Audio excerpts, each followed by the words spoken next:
Yeah, so again, we just went to high school camp this week in Tennessee, and we love this camp because it's the creator of Orange, our curriculum and our strategy for youth and children's ministry, that does this camp as well as the one that the kids are going to, and so their methodology and their messaging and stuff is very similar to what we do in our youth ministry and even here in Common Ground. And so sure enough, we get to high school camp, and guess what the name of the series was? Follow. Yeah, how cool is that? So they spent the week talking about following Jesus, and I thought that was pretty cool. And so anyway, so if this is your first time, you haven't been in a while, we're in a series. It's actually an 8-part series. It's one of our longer series called Follow, and it's all about following Jesus. And so I'm going to give you a quick wrap up here in just a second, but just so you know, if you've missed and you want to catch up, they kind of build on each other. You can go to our website, FUMCBrownwood.com, and you can click on Listen to Sermons, and you can listen to the sermon audio if you don't want to see my ugly face. Or now, starting with Father's Day coming forward, you can actually watch the video of the message part of our service here in Common Ground. So I invite you to take advantage of that. If you feel a little bit lost, like you came in the middle of the movie, then you can catch up a little bit. But so we're talking about following Jesus, and in the beginning, the first week, kind of the main point was that everybody's invited to follow Jesus. So here we go. Going to wrap up and review a little bit. Everybody is invited to follow. So even if you're a sinner, it's a good thing, right? Because it's like, okay, that's me. Yeah, all of us are sinners, and so you don't have to not be a sinner in order to follow Jesus. In fact, being a sinner is kind of a prerequisite to follow Jesus, right? Okay, so it doesn't matter what your life state is. It doesn't matter even if you don't believe everything that Christians are supposed to believe yet. You can still start to follow Jesus, even if you're one of those skeptic people. You're like, no, not only do I not believe, but not for me. Well, Jesus says, just come follow, just come check it out, just come see. Start wherever you are, so everyone is invited to follow. And then we talked about this. We said following Jesus is a step-by-step progressive process of life change. Kind of a mouthful, but it's step-by-step. It's wherever you are, take a step, the next step, to continue progressively to follow Jesus forward. So it's always stepping forward. So the question for you is, what's my next step? What's the step I need to take? So following Jesus is a step-by-step progressive process of life change. And then last week, anybody enjoy Schaefer last week? Yeah. Schaefer did an awesome job, and he's actually preaching that same message all the way on the other side of the church this morning. He's pinch hitting for Larry Mathis, who got sick this morning, who's supposed to be preaching. So Schaefer's down there preaching that same message. And he said, following Jesus leads to no fear. Wouldn't that be awesome? And having no fear allows us to love like Jesus loved. When you have no fear, it says, perfect love casts out all fear. So when you have no fear, then you are freed up to love like Jesus loved, which kind of gets us to our message for today. And so it's just starting with a question. So I like questions better than answers.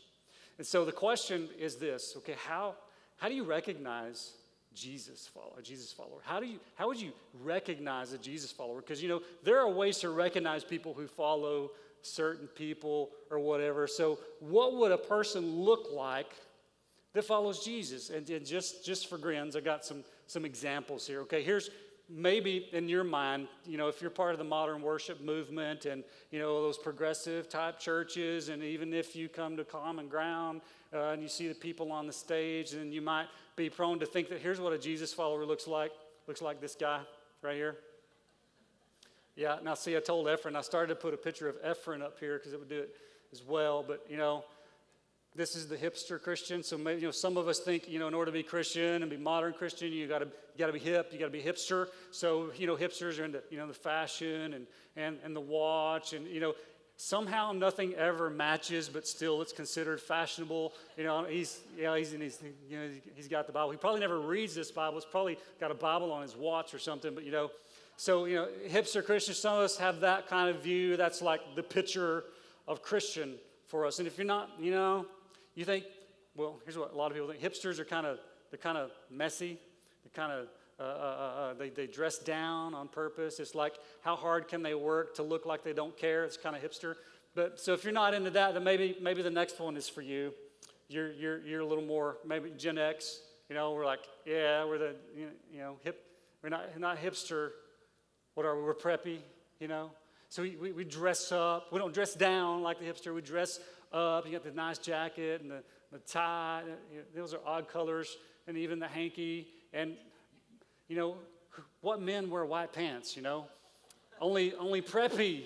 But so maybe when you hear what does a Christian look like, or how do you recognize a Christian, maybe this view is a little more along your lines. Or if you're raised in this part of Texas, there's a certain brand and there's a certain style that you think is like synonymous with Christian, with Christ follower, and that would be this. How about this, the cowboy Christian?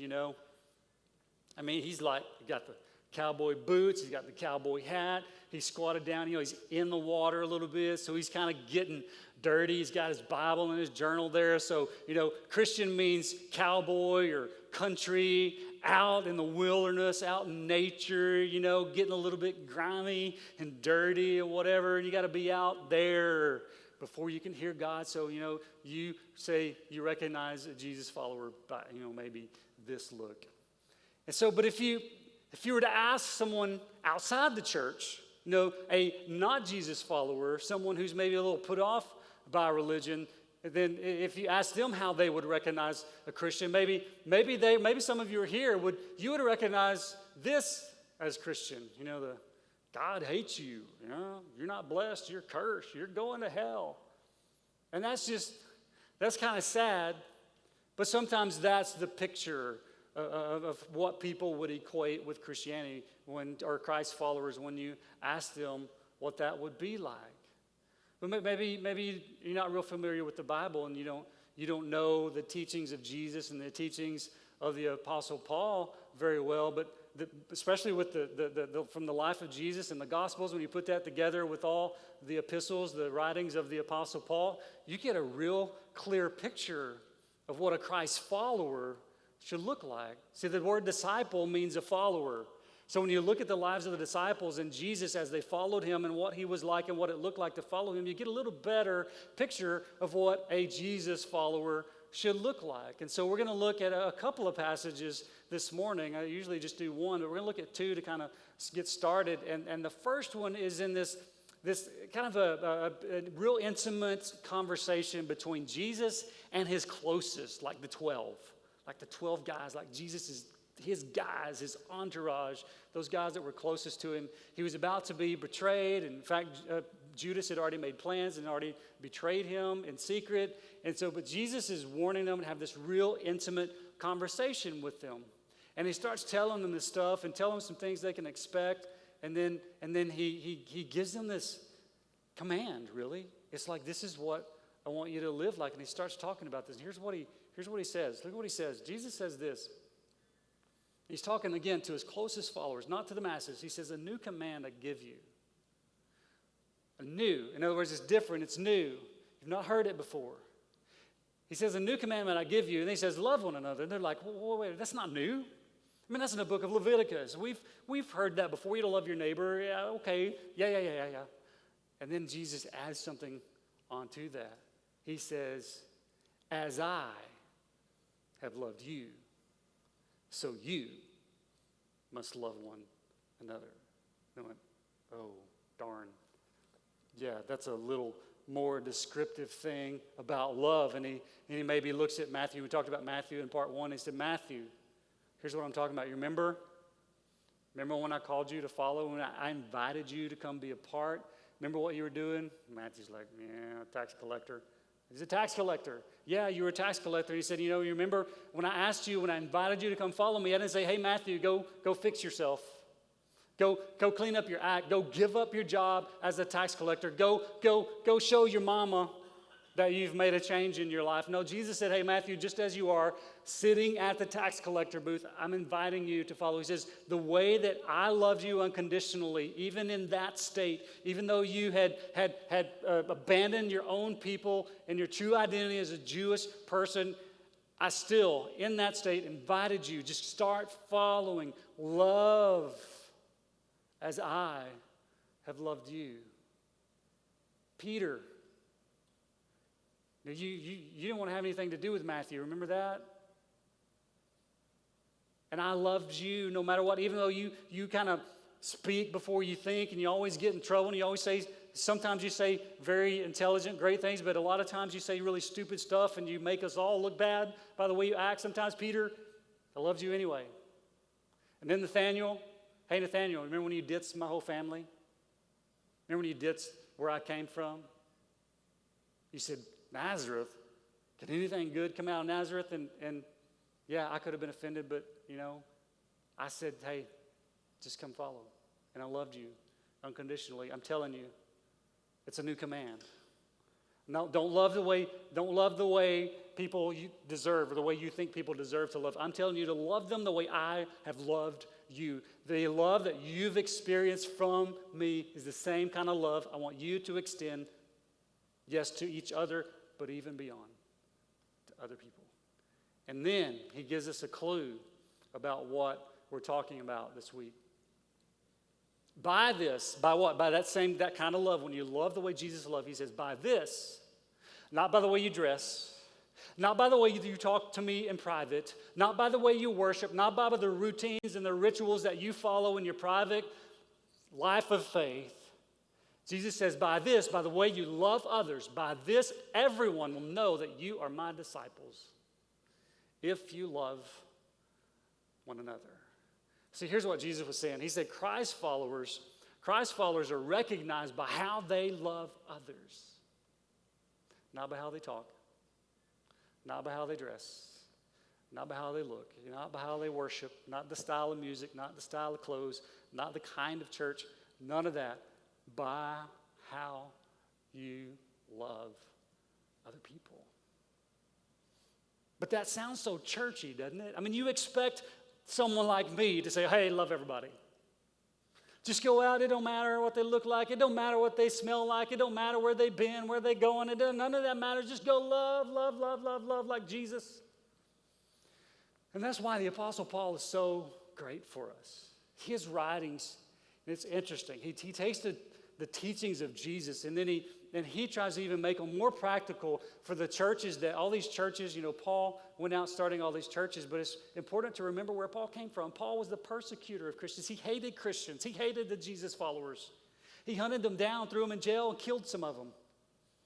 And then he had this incredible conversion, and he became a follower. And he started all these churches because he went and just preached the gospel. He just preached the good news about Jesus, and people came to Jesus, and he just started these little things called churches. That's what we call them. And all these different kinds of people. Some of them were Jews, some of them were non-Jews, some of them were good, some of them bad, some of them indebted, some of them wealthy. And all these different kinds of people began to mix and mingle in these things called churches. And you can imagine the diversity and the tension and the conflict that arose in those churches. And so Paul, in so many of his letters, would just break it down to the nitty-gritty and say, look, this is how you should treat one another.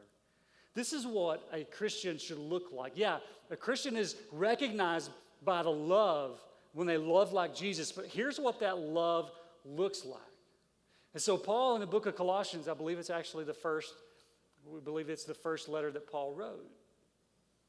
And it's like 22 years after the resurrection, not 100 years, not 120 years, 22 years later, the Apostle Paul, who did not, other than when Jesus kind of showed up and shocked him and brought him, made him a follower, Paul didn't know Jesus when he walked the earth like Peter and John and those guys, but he knew Peter and John.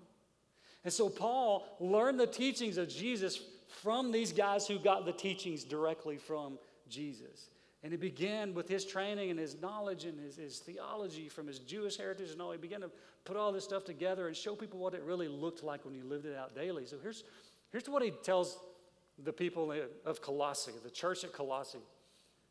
Look at what he says. And I love the wording that he uses, the imagery that Paul uses. He says, therefore, as God's chosen people, holy and dearly loved. Look at the words he used. He says, clothe yourselves with. Clothe yourselves with. In other words, here's what Paul said. You don't wake up with this on automatically. What I'm about to tell you, you have to wake up, you have to intentionally put it on. You have to wake up and get dressed. most of us, the sane ones, never leave the house undressed, right? Now, you go to Walmart, you'll see a few, they show up in their pajamas and the slippers, and you're like, hey, don't you ever get dressed before you leave the house,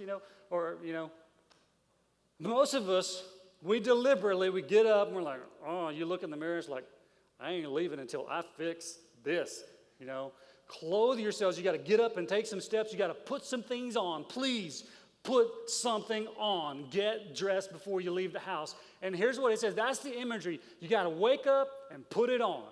Clothe yourselves with compassion. Like, yeah, compassion. Okay. No, compassion. What's compassion? See, back in that time, we talk about loving everybody with your whole heart, kind of thing. When they talked about that deep love, that compassion you have for someone in need or someone hurting or going through a hard time, they would say with your bowels. So tell your kids, I love you with all my bowels, I know it's kind of nasty, but that's kind of like down in here. It's that kind of, compassion. It moves you to react, to do something for somebody. Paul says, clothe yourself, put on, before you leave the house, get dressed and put on compassion. Then he says, put on kindness. Kindness. That's one of our 2 rules in our house. 2 rules are respect and kindness. I mean, if we just do that, our boys would have never got a spanking, And I'd have never been in trouble with my wife if I'd just been, kind all the time. Here's kindness. So kindness is you take what you have. If you're a person with resources, like financial resources, you take your financial resources and you help someone else who doesn't have as much. Kindness means you take what you have or who you are, and you leverage it, not for yourself, not for selfish gain, but you leverage it for the benefit of someone else. Kindness. Do something for someone else. Don't just do it for yourself. And then he says, put on humility. And that's one of those words we just like, yeah. I know God resists the proud, exalts the humble. Yeah. Okay. Humility, what does it mean? Well, I see it as when you see God for who God is and you compare yourself, that'll humble you. Humility is the right perception of yourself. Someone who's self-aware and knows that they're not all that. And when you look at someone else and you compare yourself to someone else, you realize you're no different. You realize that, what makes you special is the same thing that makes them special. See, what makes you special is not your talents. It's not your income level. It's not your social status. What makes you special is the unconditional love of God given to you. So that when you look at someone else and you look at them eyeball to eyeball, you need to see that is a person that God loves unconditionally, just like he loves me. I am no better. I am no different. That's humility. And then he says, put on gentleness. I love this one. When I read this, when I say the word gentle, I think of like the good examples of dads that coach their sons in like Little League baseball. You've seen probably too many bad examples. I've certainly seen a few. I've probably been a bad example on a time or two. But, I ended up this season, Seth played baseball this season, and he was pitching for probably the first year. But I think about how you deal with little, these 11, 12-year-old boys that are trying to perform like, Mariano Rivera on the mound. It's like they think it's got to be everything. And you watch them, and, in an inning or two, they'll do good, and then they start to struggle, and they start to get in a slump, and they throw left, and they throw right, and they throw in the dirt, and they throw high, and it's like, oh, my gosh. And if you've ever seen a dad who's a pretty good coach, especially if he's coaching the pitchers like I did at the end of the season, you'll see them, they'll call timeout, and they'll walk out to the mound. Now, if they're younger kids, and they're really, they're like down here, you'll see the dad that's a good coach who'll get down here, put his arm around, get on his knee, get on his level. Hey, first thing I'd say is, hey, it's okay. It's okay, don't worry about it. So you get down, you get on their level, you put yourself down on their level. You don't walk out chest bowed and, looking down. Hey, look at me. Look at me. Let me tell you what you're doing wrong, buddy. I can fix this if you'll just listen to me. That's trying to relate to them from a position of authority, a place of power. Never works. Never works. But if you get down and you're gentle, you get on their level, and you speak their language, it's a whole different ballgame. That's what Paul's talking about. He says, put it on gentleness. And then, here's the hard one. Okay, be truthful. I hate this one. Patience. Patience. And we think we know what patience is, but here's patience. Patience means you move at the pace of the other person. That's so hard for me. It's so hard for me. I was a track guy. I was a sprinter. I did everything fast. I'm like, let's go. And I'm kind of that way even as a pastor. I have vision. I've got these goals. I've got these things I want to accomplish. And I just want to go. I want to go, fast. Sorry, you got left behind. It's okay. See ya. Go find another church, Patience is you slow down. Slow down. Move at the pace of the other person. Now, as a parent, especially if you got preteens. We got a preteen in our house right now. You got to slow down because your pace, it ain't their pace. It is not. Just last night, we were trying to get to the musical. Emily's mom, my mother-in-law, is like, she's not supposed to be the star, but she is the star of the show, She's kind of taking over. Everybody's like, wow, that's your mother-in-law? Oh, my gosh. Yeah. She uses dirty language and the whole bit. It's awesome. You guys, you need to go see it this afternoon if you've not seen it. It's awesome. Totally awesome. Jeff Woods is pretty good, too, But so we're trying to get ready, and, Tim, I'm going to embarrass Tim. He's got a girlfriend, the girlfriend's meeting us there, supposed to meet us at 2. It's like we're trying to get ready, and I tend to do this. I'm like, Seth, are you ready? Are you ready? I'm like in the other room, so I can't see him to see what state he's in. Yeah, I'm ready. Okay, so now, again, if you preteens, you know this. When I say ready, I have a certain definition of ready. Right? Now, men, you deal with this with your wife, too. It's like when I mean ready, I mean you're walk out the door ready. Like when we say go, you can walk out the door and you're good. Now, I'll just pick on the preteen. I want to pick on the wives because I'll get in trouble. So, but instead, in his mind, the preteen's mind, it's like, okay, yeah, I'm ready to get ready. I don't have a shirt on. I never have a shirt on. I don't have my shoes on. I got to go to the bathroom before we leave. So when you say it's time to go, I'm going to go do those things. I'm like, no. Ready means ready. And it's so frustrating. Patience means you slow down and go their pace. It's so hard. It's so unnatural. And that's why Paul says you got to put it on. You got to clothe yourself with it. You got to intentionally put it on and say, okay, I'm going to slow down today. I know they don't go the pace that I go, but I'm going to slow down and go more at their pace because I don't want to leave them behind. I want them to go. And he says, and he continues, he says, bear with each other. Be in it together. Bear with each other and, and forgive one another. If any one of you has a grievance against someone, forgive one another. Forgive. And he ties it back to that thing Jesus said.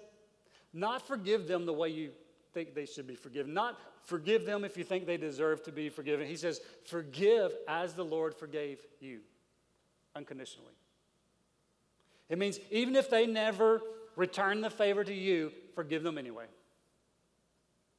Forgive as the Lord forgave you. And then he says, and he ties it all together, he says, and over all these virtues, put on love. It's kind of like, okay, you've put on these things, you've got dressed, it's like the overcoat that just covers it all up. Put on love, which binds them all together in perfect unity. Now, when you see that, he kind of waits to the end to throw in this thing about love. But he's given this great description of what it's like to love like Jesus loved. Put on all those things.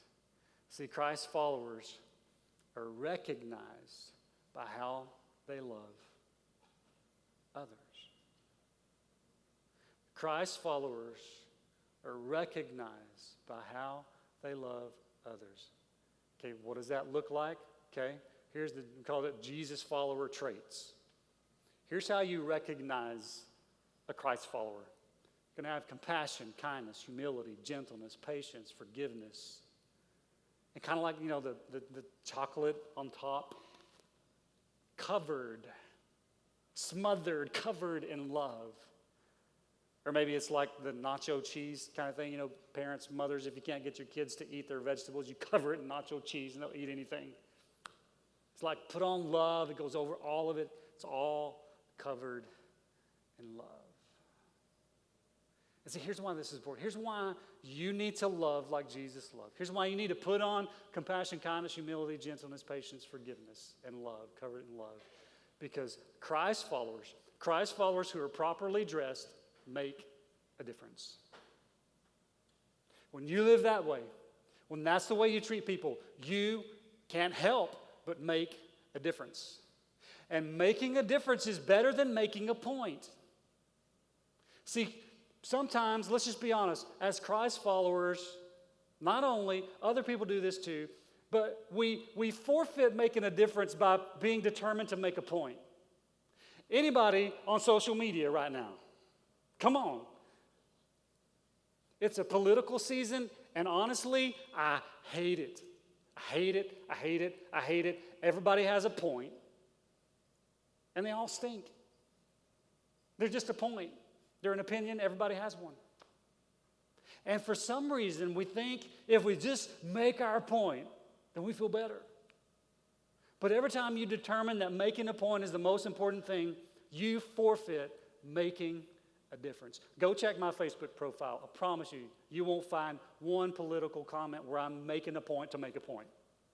You'll find some encouragement. You'll find some family stuff. You'll find stuff that probably doesn't matter to anything. But you won't find me trying to make a point on social media. And there's a reason. Because here's the truth about social media and those things like that. Here's the truth. You've never seen this happen. You've never gotten this response to a political post on Facebook. You've never heard anybody say, I read your opinion on Facebook and I've been converted to your way of thinking. Thank you so much for sharing. Right? I mean, you've never seen that happen, so what's the point? The point is it's just making a point. It doesn't help you, it doesn't help anybody. Maybe it makes you feel better, I don't know. We know you haven't. I have political opinions. But if you want to know what they are, you come sit down, we have a cup of coffee, and we have a conversation. I'm not going to try to make a point at the expense of making a difference. Now, part of that's my role as a pastor, but part of that is my role as a Christ follower. I don't want to forfeit my influence on somebody because I feel like I need to make a point. It's not what Jesus did. It's not what he demonstrated for us. So what would it look like? What would it look like if Christ followers started getting properly dressed? What would that look like? What would that look like in Brownwood if the Christ followers in Brownwood started putting on these traits? They started putting on compassion. Okay, next slide. Compassion, kindness, humility, gentleness, patience, forgiveness, all covered in, smothered in love, unconditional, gut-wrenching love. What would that look like? I guarantee you it'd make a difference. It'd make a difference. Now, you don't have to give up your opinion. I'm not trying to convince you one way or other. I was laughing with somebody one time. I said, it's really kind of funny. All the Democrats in the room probably think I'm a Republican. All the Republicans probably think I'm a Democrat. I don't know. I'm kind of somewhere in the middle.